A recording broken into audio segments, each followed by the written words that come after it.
On est devant le ministère de la Santé, on a rendez-vous à 15 h avec le ministre Xavier Bertrand.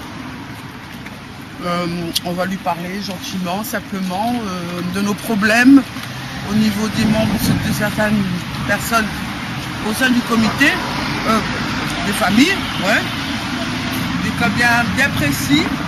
Hein. Bon, j'espère qu'il va nous écouter. Ce qu'il y a, c'est qu'on n'est pas les seuls, il y a d'autres associations qui vont être là. Hassan, toi, comment tu vois cette rencontre avec monsieur le ministre? Ça met la pression, comme on dit. Hein, Merci. Et donc on est avenue Duquesne. Non. Allez, on est avenue Duquesne devant le ministère de la Santé et de la Solidarité. Donc c'est un grand moment pour le comité des familles.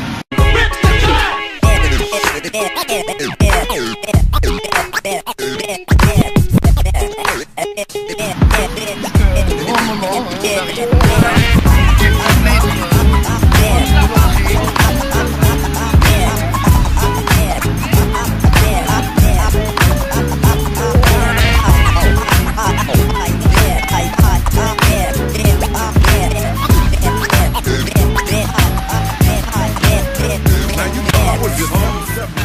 On rentre pas n'importe comment, hein, déjà.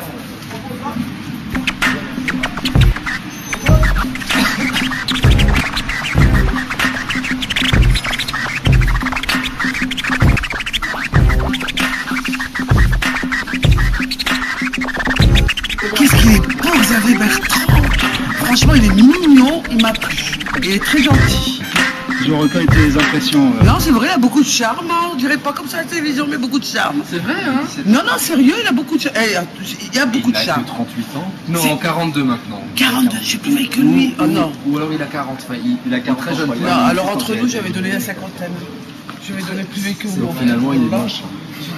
Non, mais c'est un très jeune ministre. C'est ce qu'il faisait avant. Il était assureur cutéreux dans l'Aisne. À Saint-Quentin. C'est pas vrai.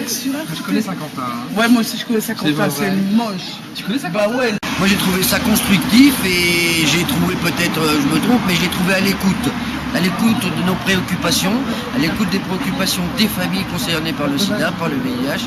Et donc c'était quand même... on espère quelque chose, quoi. On est dans l'attente. Par rapport aux situations de Sylvie qui est en galère. Voilà, par rapport aux situations concrètes de personnes du comité des familles, mais aussi, je crois, en général aussi, j'ai l'impression qu'aussi il y a une volonté peut-être derrière de penser aussi maintenant aux familles qui vivent avec le sida.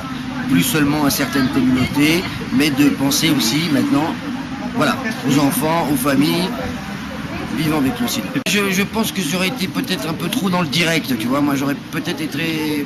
La prochaine entretien, je le préparais. Là, j'aurais été peut-être un peu plus dans le direct, lui demander, voilà, moi j'avais une question, lui demander comment on vit quand on est séropositif et qu'on vit avec une cote REP, quoi, avec 600 et quelques euros par mois. C'était ça. Et je pense que, voilà, on n'a pas non plus, on n'a pas eu le temps vraiment de l'interpeller sur les questions de logement. Alors, parce que aussi le problème des séropositifs, c'est de se loger, d'avoir de quoi se loger correctement, et ça, on n'a pas eu le temps de l'interpeller aussi, mais j'espère que ça se fera aussi la prochaine fois. Très impressionnant parce que c'est comme je disais à Antonin, moi je vois ces gens-là dans des revues, et puis le fait de les voir en face de soi, en plus avec une étiquette de ministre automatiquement, mais en fin de compte tu te rends compte que c'est quelqu'un comme tout le monde, parce que moi il m'a serré la main et puis il a été très gentil avec moi, je l'ai flatté certes, parce que c'est vrai. Je lui ai dit comme ça qu'il était charmant. Il m'a dit je vous remercie, avec un petit sourire mignon, il m'a dit je vous remercie beaucoup mademoiselle, et il m'a serré la main très très fort et il m'a dit il y a du travail. Et quand j'ai parlé des trois personnes du comité là, il a été il était à l'écoute. Il a été à l'écoute et je crois que même ça l'a même touché. Ça l'a même touché, puis il a dit même lui-même qu'il fallait qu'on reprenne contact avec lui et qu'il va étudier ces problèmes-là. Parce qu'en fait, quand c'est vrai que c'est des problèmes, on a bien fait de les apporter devant le ministre, parce que ces trois personnes-là, elles ont essayé à leur manière de s'en sortir, et là, on est obligé d'utiliser un moyen, on est obligé de faire du forcing en fin de compte.